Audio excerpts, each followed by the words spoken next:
Alright guys, just wanted to show you something here. I put the ring gear on, it's not all the way down, but I just put 4 bolts in kind of at a cross from each other. Get the little impact here and just hit it alternating side to side, cross and so on. So, you know, just give it a couple ugga-duggas and it'll pull it up even. Just kind of watch your gap, you know, around here. Make sure you get that kind of even. And once you get it drawn all the way up, then you hit it with all the rest of them. And the reason why I wanted to show you is because this right here.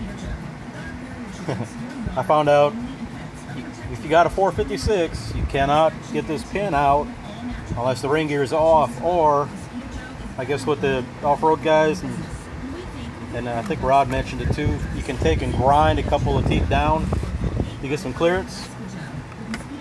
And you know, again, me being me, I didn't want to do that, so a little squeamish about doing that myself, and I'm sure if others have done it, it's not a big deal. But with these 456s, you got to have that ring gear out of the way or clearance it. But I'm going to finish this up and then get it in the rear end and start pulling the other rear end out. Later, fellas.